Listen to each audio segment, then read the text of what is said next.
Et on va ce matin s'arrêter sur une histoire qu'on trouve dans la Bible. Une histoire que vous connaissez certainement. Et comme toutes les histoires de la Bible, c'est pas juste une histoire qu'on raconte un peu avant de s'endormir. Vous savez, des fois, papa et maman, ils peuvent prendre le temps de vous raconter des histoires pour vous faire le temps calme, pour vous aider à descendre là. Vous êtes un peu excité de toute la journée avant d'aller au dodo. Et c'est pas du tout comme ça les histoires de la Bible. Les histoires de la Bible, ce sont des choses qui se sont réellement produites. Et là, cette histoire de la Bible nous parle de l'histoire compliquée qu'a pu connaître le peuple d'Israël. Le peuple d'Israël a connu des choses bien compliquées. Dieu avait choisi une famille, et je l'ai dit tout à l'heure, j'en parlais. Je disais que Dieu a choisi un homme, Abraham, et il lui a dit, au travers de ta famille, je me ferai un peuple.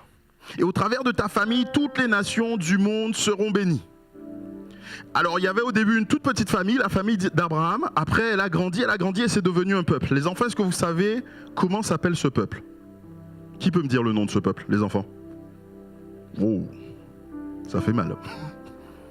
Vous savez pas ? Oui, vas-y. Israël, merci. C'est devenu le peuple d'Israël. Et Dieu a choisi Israël pour que ça soit son peuple. Et Dieu a fait une alliance avec eux. Vous savez ce que ça veut dire alliance ? Les enfants, vous savez ce que ça veut dire alliance ? Oui ? Ça veut dire quoi ? Tu sais pas ?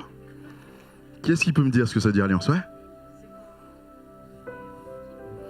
Quand on se met en équipe, on peut dire ça effectivement. Souvent, on a, pour les personnes qui sont mariées, ils ont une alliance.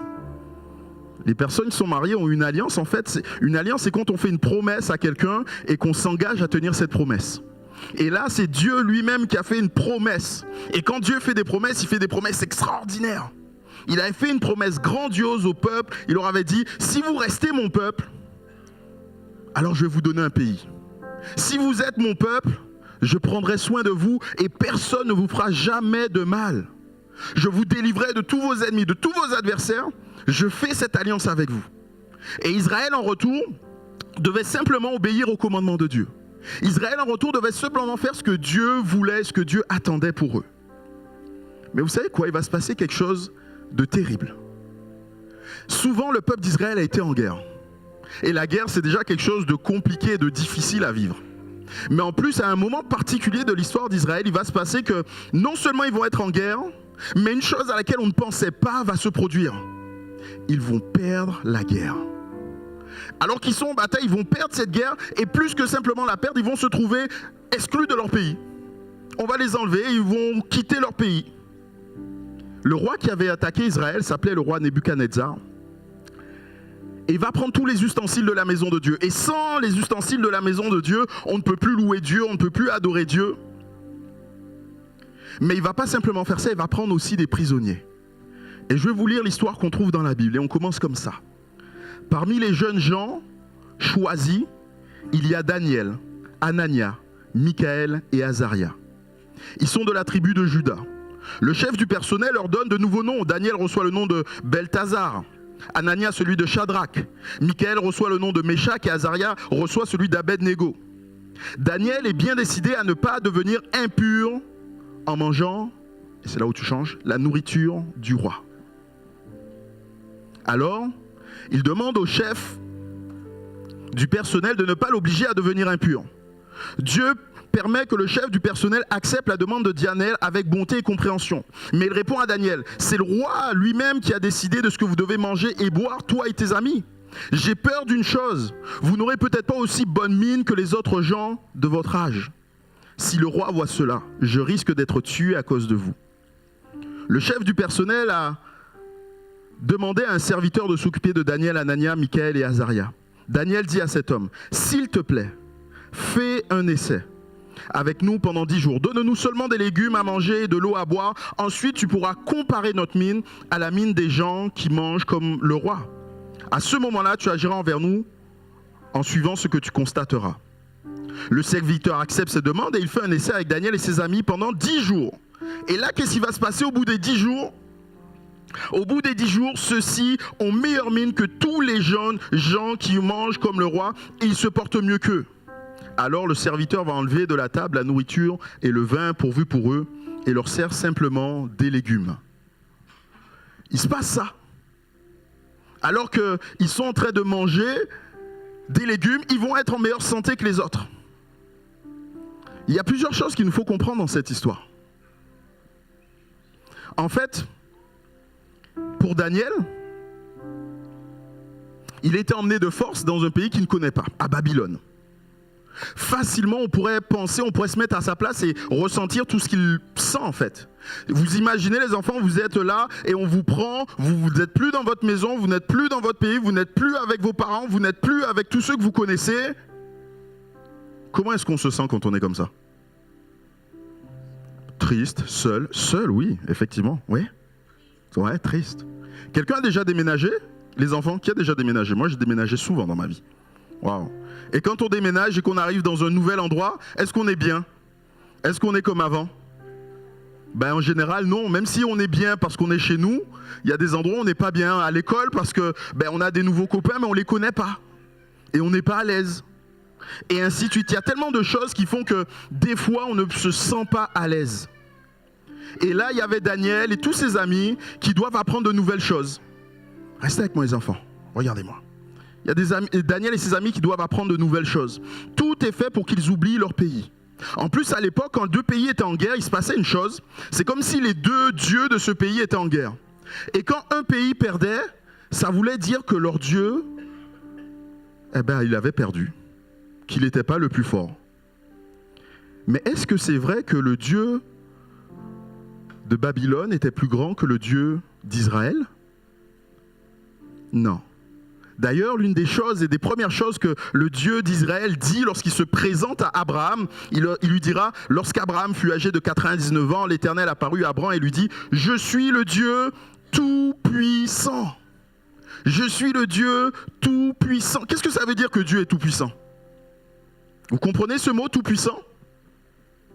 Qu'est-ce que ça veut dire? Wow. Vas-y, dis-moi ce que ça veut dire, mon grand. Qu'il est fort, ouais. Qu'est-ce que ça veut dire? Tu sais plus? T'as oublié? Tom?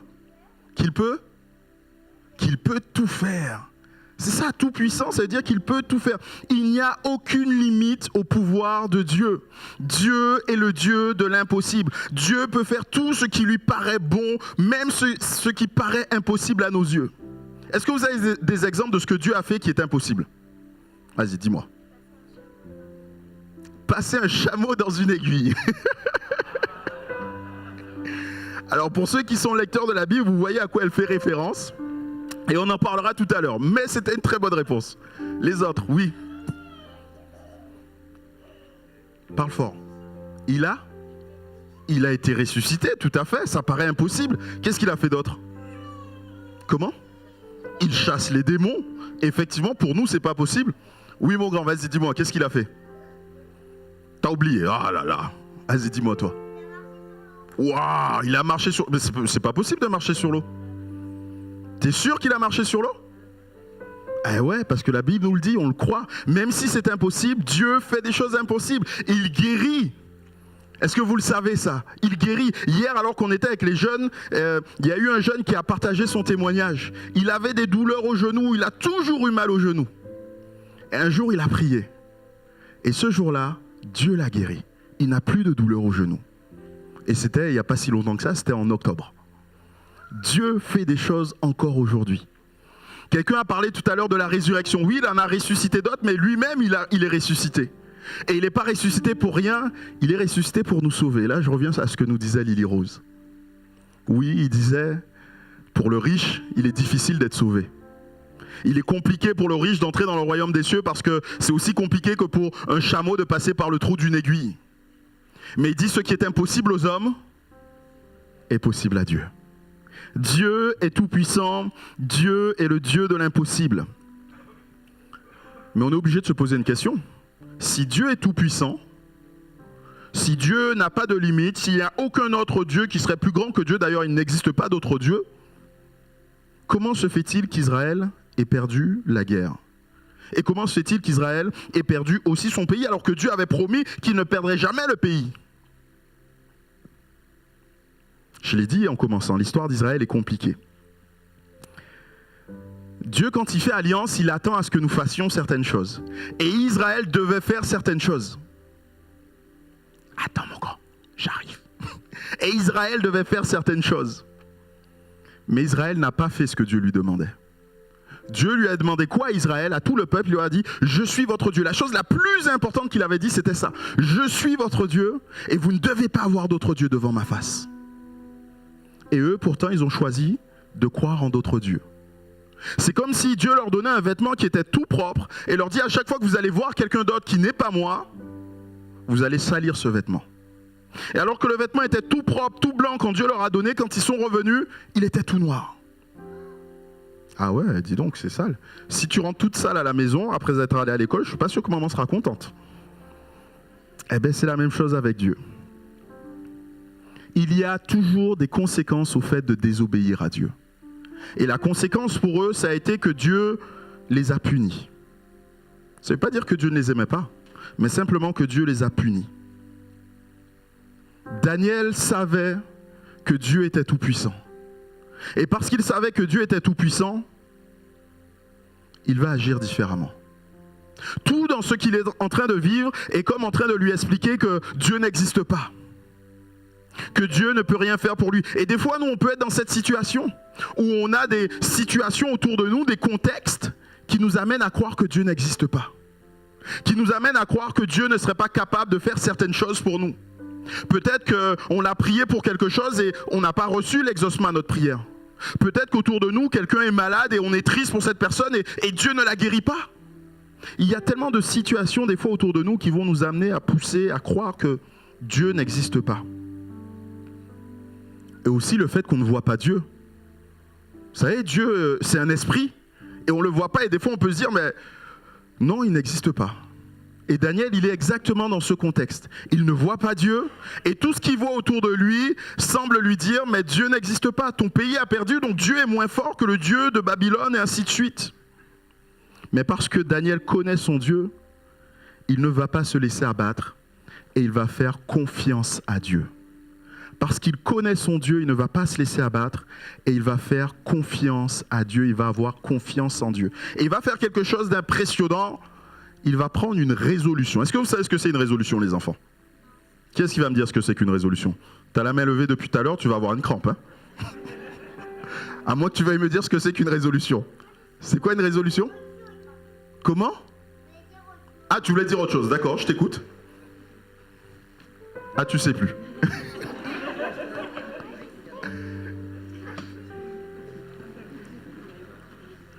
Allez, demande à maman.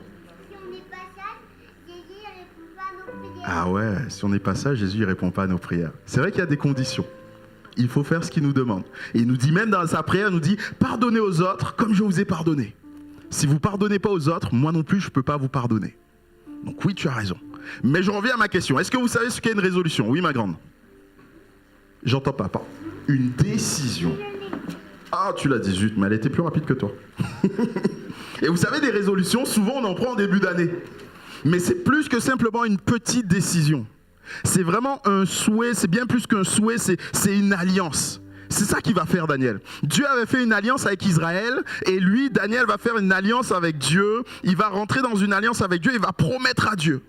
Dieu, moi je vais croire en toi, je vais m'attacher à toi et jamais, jamais je ne vais faire comme le peuple d'Israël. Il ne veut pas se souiller, ne veut pas se salir avec ce que le roi du pays, le roi de Babylone est capable de lui donner. Il choisit de ne pas se salir avec tout ça. Mais vous comprenez bien que ça peut être difficile de faire le bien. Des fois on sait ce qu'est le bien, mais il est tellement difficile de faire le bien. Parce que refuser ce que le roi proposait à Daniel était risqué. Vous savez, nous on n'a pas droit dans notre pays, heureusement. Mais quand il y a un roi, que le roi dit quelque chose, on est obligé de le faire. Qu'on veuille ou pas, on est obligé de le faire parce que c'est le roi. Et si on ne le fait pas, notre vie peut être en danger. Et d'ailleurs, c'est ce que va dire l'homme à Daniel. Il va lui dire, mais si je ne fais pas ce que le roi m'a demandé, ma vie est en danger. Être là à cause et refuser ce que propose le roi est risqué. Ne pas faire aussi ce que les autres font. Est-ce que vous êtes déjà rendu compte, les enfants, quand vous êtes avec vos copains, qui font des choses qu'ils ne doivent pas faire et vous le savez, et vous leur dites, ah oui, mais moi, j'ai pas envie de faire ça. Qu'est-ce qu'ils font? Ah, des fois, ils vont se moquer de vous. Hein? Qu'est-ce que tu voulais me dire, mon grand? Comment? Ah, eux, ils continuent de le faire, oui, mais quand ils nous regardent, ils se moquent des fois de nous. Ils se disent, ah mais toi tu veux pas faire, tu es nul. Et ça fait mal ça, quand les autres se moquent de nous, quand les autres ne veulent pas jouer avec nous. Quand on se détourne de ce que les autres font. Et ça, c'est aussi quelque chose de compliqué à vivre. On préfère être avec tout le monde, on préfère vivre ce que tout le monde fait, et c'est complètement normal. Des fois aussi, ce que les autres font et qu'on ne devrait pas faire, ça se trouve, en tout cas on a l'impression que c'est bien et c'est intéressant. Et là, Daniel, il est là, il a envie de manger des légumes. Qui est-ce qui aime les légumes d'ailleurs? Ah ouais, super. Alors vous préférez quoi entre des nuggets et des légumes? Je me dis ça avec un air, mais la question se pose pas, des nuggets. Eh ouais, en général, on préfère des nuggets. Mais là, Daniel, comment? Toi, tu préfères les légumes? Ah bah c'est bien, t'as bien raison, c'est bon pour la santé. Mais là, Daniel, il est sûr, là, il est devant le roi lui propose des nuggets, lui propose des choses. Et là, il lui dit, oh non, on va manger des légumes. Mais pourtant, les nuggets, ça a l'air bon. Ça donne envie. Mais il sait qu'il ne doit pas se souiller. Il sait qu'il ne doit pas manger certains aliments parce que Dieu l'a dit. Et il préfère résister à ce qui lui paraît bon pour faire ce que Dieu lui a demandé. Et vous savez, tout ça, en fait, c'est des choses qui peuvent nous arriver. Lorsqu'on vit dans ce monde, alors je disais tout à l'heure, on n'a pas de roi, c'est vrai. Mais la Bible nous dit qu'il y a comme un roi qui règne sur le monde et il s'appelle le diable. Et le diable est celui qui veut nous proposer des choses. Il veut nous proposer des aliments. Et quand je parle d'aliments, ce n'est pas forcément des choses qu'on mange, qu'on met dans la bouche, mais ça peut être des choses qu'on dit, ça peut être des choses qu'on pense, ça peut être des choses qu'on regarde. Et il veut nous proposer ces aliments et nous dire, vas-y, mange. Mais ces aliments sont des aliments que Dieu ne veut pas pour nous. Ces aliments sont des aliments qui souillent notre âme. Notre âme, c'est ce qu'il y a au-dedans de nous.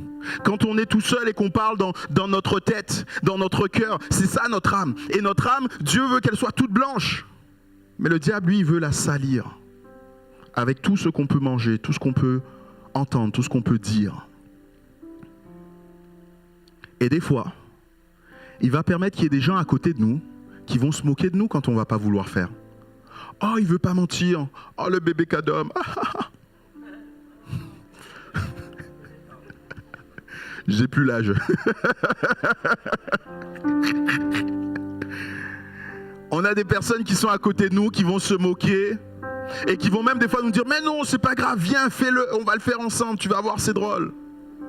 On a comme envie de fois de faire des choses qui ne sont pas bien. On sait qu'elles ne sont pas bien. Mais parce que tout le monde est là et nous entraîne à le faire. Mais oui, vole, c'est pas grave. Tu verras, après on pourra manger ensemble cette barre au chocolat. Et on sait qu'on ne devrait pas le faire. Mais on a comme envie de le faire. Parce qu'on se dit, ça semble bon tout ça. Parfois, il peut être difficile de faire ce qui est bien. Mais si nous aimons Dieu et voulons le servir, comme Daniel, et que nous faisons une alliance avec lui, nous devons faire ce qui est bien. Nous devons faire ce qui est bien. Et il faut bien comprendre qu'en obéissant à Dieu, on n'est jamais perdant. Des fois, on pourrait avoir l'impression que si je fais ce que Dieu me demande, zut, alors la vie, elle sera pas belle. Mes copains sont en train de s'amuser à faire des choses tellement extraordinaires et moi, je ne fais rien d'important. Et moi, je m'ennuie, j'obéis simplement à papa et maman, j'obéis à ce que Dieu demande, mais c'est rien ça. Mais il nous faut regarder à la suite de l'histoire de Daniel. Daniel a eu beaucoup de courage en s'opposant au roi, en faisant les choses même contre les autres. Mais vous savez ce que Daniel a vécu? Est-ce que quelqu'un connaît l'histoire de Daniel après ce qu'il a vécu là? Les enfants, levez la main que je vois qui est-ce qui connaît l'histoire de Daniel après. Il y en a quelques-uns qui connaissent, ok. Tu connais toi l'histoire de Daniel? Qu'est-ce qu'il a vécu après?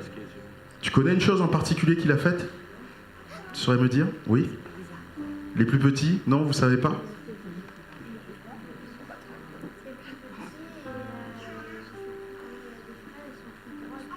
Ah non, c'est pas Daniel. Daniel, on ne parle pas de ses frères.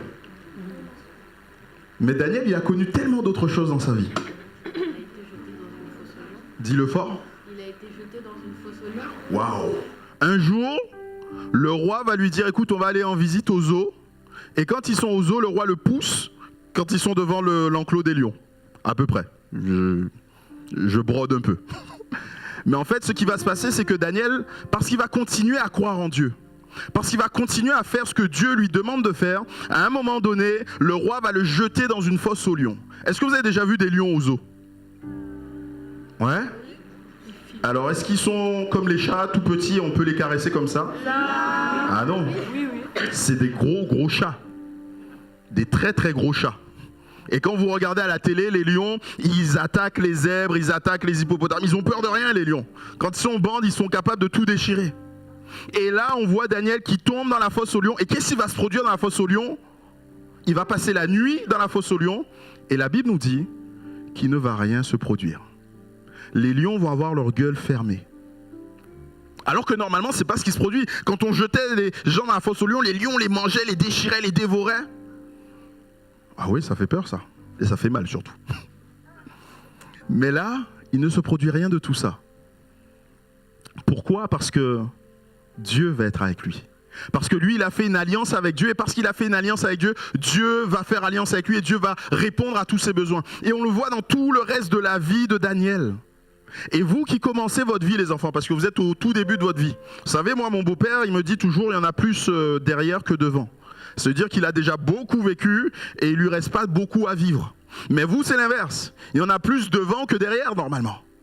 Donc vous avez toute votre vie à construire. Et vous pourriez construire votre vie de tellement de manières différentes. Vous pourriez faire ce que vous avez envie de faire. Vous pouvez faire ce que les amis vous disent de faire. Vous pouvez faire ce que le monde tout autour de nous nous dit de faire. Mais la meilleure manière de vivre, et on en a la preuve avec Daniel, c'est de vivre en faisant une alliance avec Dieu. D'avoir une résolution ferme, de faire confiance à Dieu dans tout. Parce que Dieu est le Dieu de l'impossible. Il n'y a aucune situation auquel il n'est pas capable de répondre. Vous allez être devant, à un moment donné, la maladie, mais Dieu est celui qui est capable de vous guérir. Et s'il ne vous guérit pas, ou s'il ne guérit pas la personne qui est malade, il promet qu'il va être avec vous tous les jours. Jamais vous ne serez seul. Jamais vous ne serez seul. Et il vous aime tellement qu'il a donné sa propre vie. Il est mort sur la croix pour que vous soyez avec lui, pour vous garder proche de lui, pour que vous viviez avec lui. Le meilleur des choix que vous avez à faire, c'est cela. Parce qu'on le voit dans la vie de Daniel. On voit dans la vie de ses amis. Daniel et ses amis ont fait confiance à Dieu. Et la confiance dans la Bible s'appelle la foi. La foi, c'est croire que ce que Dieu dit arrive parce qu'il est le Dieu Tout-Puissant. La foi, c'est croire en Dieu et croire qu'il prendra soin de nous, malgré ce que l'on vit. Et on arrive au moment où on va finir, où je voudrais juste vous illustrer ça par quelque chose. Hop.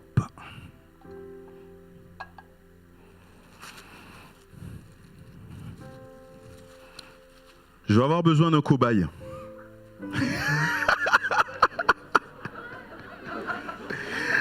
Waouh. Bon, on va avoir besoin de 2 cobayes alors. Un petit et un grand. Un petit et un grand. Ouais, la blague. Alors, c'est moi qui choisis? Non. Oui, c'est moi. Élise, tu vas venir? Eh ben voilà, donc 2 petits. C'est comme ça, on n'est jamais aussi bien servi que par soi-même. Florent, tu peux venir s'il te plaît?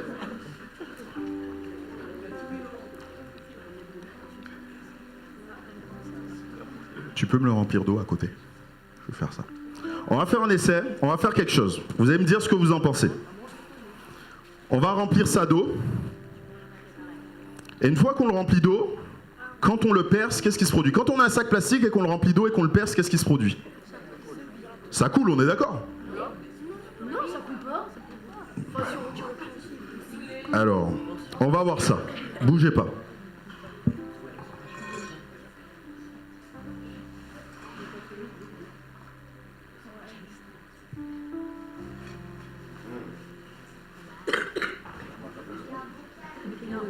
Oh, t'as été généreux.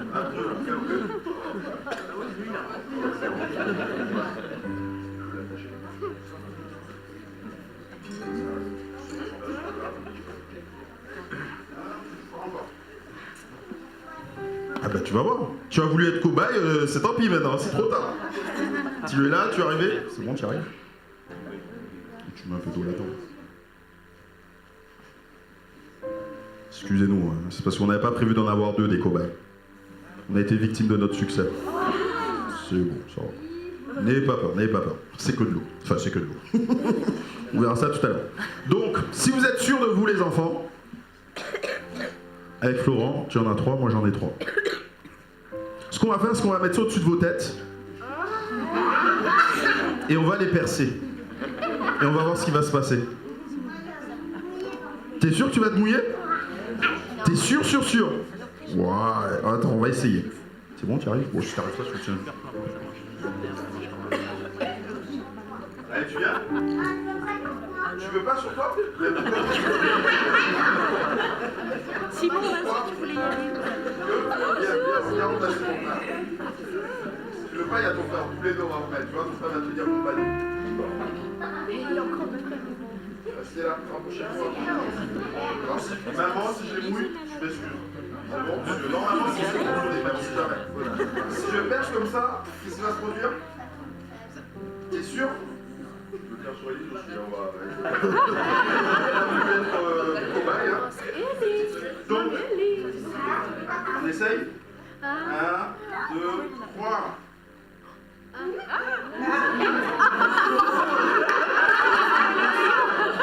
Et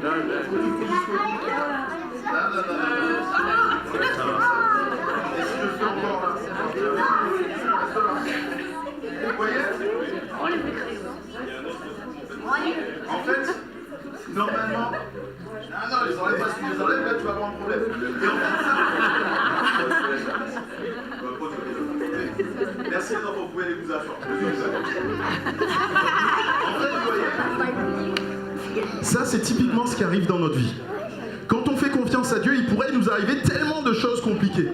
On va avoir une première chose qui va arriver, c'est qu'on va être malade. Mais la maladie ne va pas nous atteindre plus que ça parce que Dieu nous protège. On va avoir la solitude qui va venir peser sur notre cœur, sur notre vie. Mais Dieu est celui qui nous protège encore et toujours. On pourrait en rajouter encore et encore. On pourrait avoir des ennuis financiers et ne pas savoir comment sortir.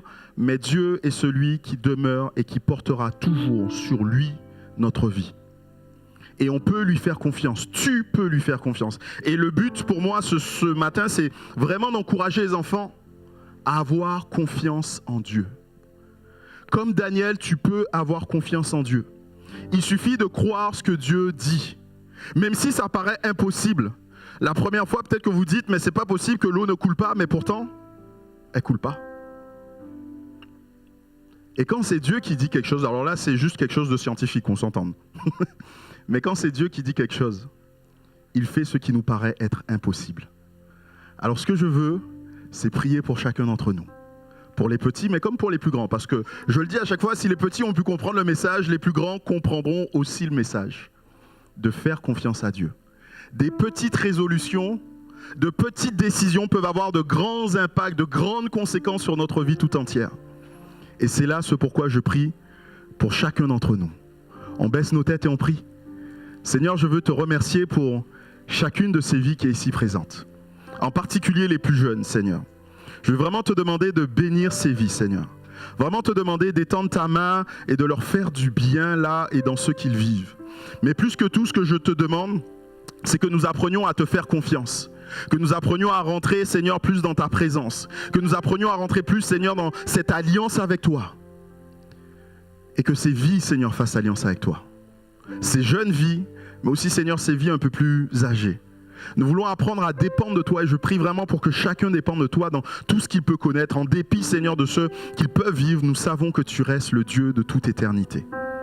Merci d'étendre ta main, de bénir, Seigneur, et de glorifier ton nom. Amen. Amen.